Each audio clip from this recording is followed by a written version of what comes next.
Hello interwebs and welcome to my very impromptu review of what I think is the very best science fiction show on TV right now. And no, it is not Star Trek. I know. It is actually The Expanse. And I say my very best, my very favorite science fiction show that is currently airing. And I say that as a huge fan of Star Trek Picard, Star Trek Discovery, Star Trek Lower Decks, and all the other science fiction shows that are currently running and that I watch because I'm a huge science fiction nerd and fan, as all of you know.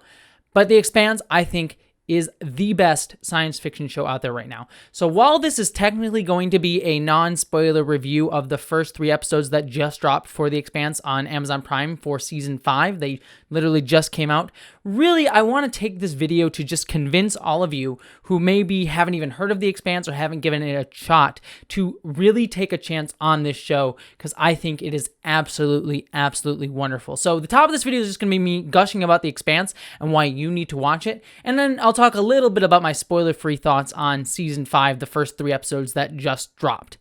The Expanse is a truly phenomenal show. It has basically every single thing that I personally really love in science fiction. It's got a big, grandiose story that tells, that talks about the future of humanity, what humanity means, what humanity can stand for, and what we can become, both in the good and the bad ways. If you look at the show, it feels like a very pessimistic kind of show, kind of like, wow, humans all suck and are dark and dreary and things like that.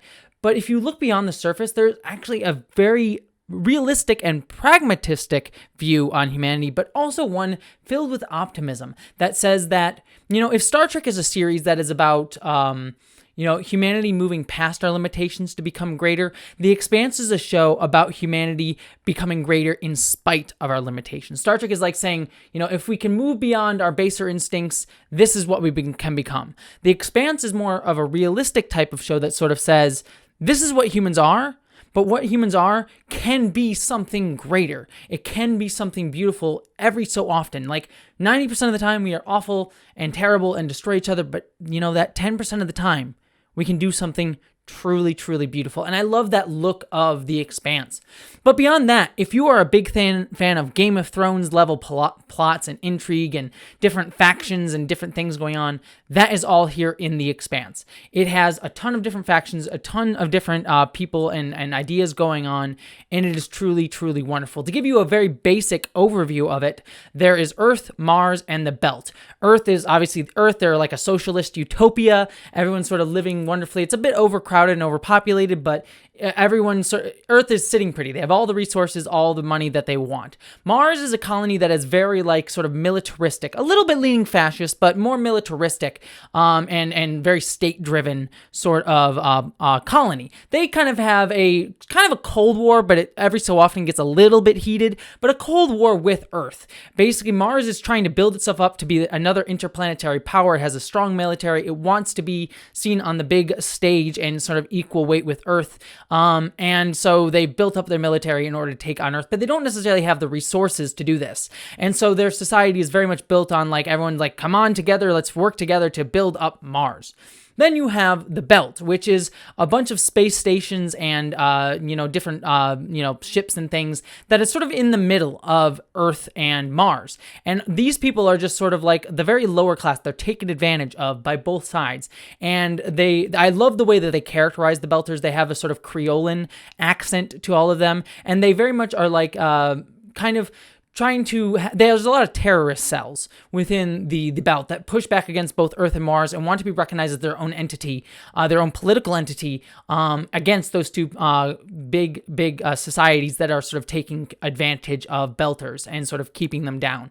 So that is sort of the political setup of this world. And again, all the machinations and things going on like that. But like Game of Thrones, there is a sort of bigger plot and mystery going on here with a sort of alien threat. And I won't spoil the nature of that threat for those of you who have not seen the show, but there is a sort of larger sort of threat, kind of like the White Walkers to a degree in terms of where they sit in sort of, poking the story forward and creating this impetus for the story. But it plays out very differently than the White Walkers in Game of Thrones, but they sort of hit that same sort of place of really the alien threat here is just sort of a galvanizing force to cause all this political intrigue to be set in motion, but it isn't necessarily the main thrust of the plot, but it is there. But what I really love about the alien threat of this show is that it has a very Lovecraftian horror kind of vibe, this sort of like unknowable, we can't really comprehend it sort of thing that evolves over the course of the show's story.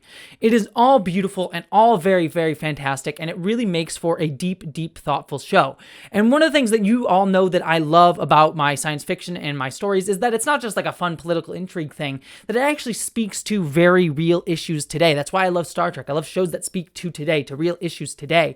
And this show has a ton of that. It talks about marginalization, the taking advantage of minority groups, like we talk about with the Belters, and are they justified in terrorist acts against these larger countries and states? We have, like I said, socialism and discussions of socialism with Earth. You have discussions of fascism and militarism with Mars, and sort of those different types of societies, and built up between that and the clash of all these things, and how no one is perfect in any of these situations. You have discussions of media and how media interacts with all these things.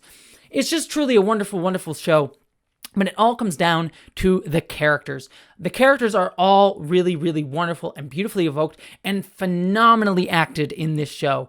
I have been left this sort of very spoiler-free for the most part, but I am really making this video just to tell all of you, if you have not watched The Expanse, please watch it. I am not going to be covering it week by week on this channel, just because I love this show so much, and while I love Star Trek Discovery and love reviewing it and doing all this work and discussions of Star Trek, doing reviews weekly is also a lot of work on my part to try and like sit down, take the time, watch it at midnight as soon as it comes out, and I want to really seep and enjoy The Expanse. Now, I'm going to be doing content on The Expanse. I am going to be doing a review of the whole season once it ends. I am also going to be doing a video that is exploring the themes and ideas of The Expanse, both the show and the book series, which the book series is also great. If you are a book reader, read the book series because it is equally as good. The Expanse is one of those few shows where I'm like, both the show and the books are just as good as each other for slightly different reasons, but they are both phenomenal and well worth your time, even if you prefer books over TV shows or TV shows over books.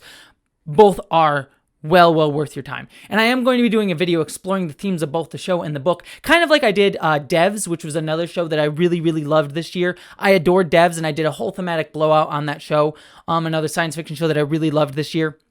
The Expanse, I will be doing a video like that in the coming months, especially as Season 6 is going to be the last season of the show, which I really kind of appreciate. Both the book series and the show are going to end. They've already announced the release of the final book in the series, so I like that, unlike Game of Thrones, which kind of went on, either arguably too long in the case of the books or too short in the case of the show, I think the show and the books are going to be ending at the right place just to sort of complete that story, and I really, really love it.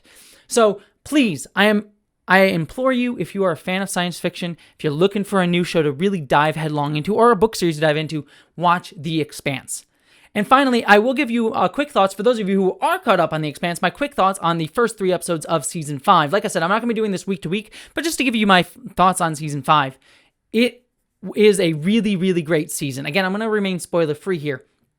I like how this season is basically breaking apart our characters. I'm not necessarily surprised by any of the story beats because the story beats are following a lot of the book, but what I love about the show is it takes these moments from the book and really expands upon them in ways that you don't expect, like explores these characters within these moments in new ways and gives greater focus to some of the side characters in the story that the book doesn't necessarily focus on as much because they are very limited POV from certain characters' perspectives in those books. In the show, we get more characters, more points of view to sort of expand out the world of the story. In so doing, I think we get a lot of really, really great moments. And this is the season where, especially as well as the book, where all of our characters kind of get separated and split apart. All 4 of our main characters are no longer together on the Rocinante, their main ship, but they're all being split apart on their own storylines and things going on. And I really like that this is this sort of like splitting apart of the crew, kind of Empire Strikes Back before the big moment. Now, that does not mean there are not big surprising moments, to say the least. The end of the 3rd episode ends with a scene that I was very much excited to finally see on the show, to put it mildly.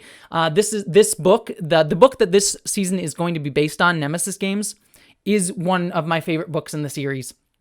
Second only to the next book that comes in this series. Nemesis Games is fantastic, and this season looks to be paying it off and doing justice to that storyline. Amos also is my favorite character ever, and this season continues that. I love his story, and I love his sort of moral ambiguity and his inability to handle emotions well. I love my anti-hero characters who just have so much pent up toxic masculinity that they can't express emotions, but dang it, they are trying. I love those types of characters. I'm looking at you, Jason Todd. I'm looking at you, Jason Todd. So yeah, The Expanse. If you have not seen it, go watch it. If I do anything with my platform, besides, talking about social issues and trans issues, those are way more important. But if I do anything with my platform in terms of just, espousing my love of certain shows, go watch The Expanse. Watch it. Please. It's so good.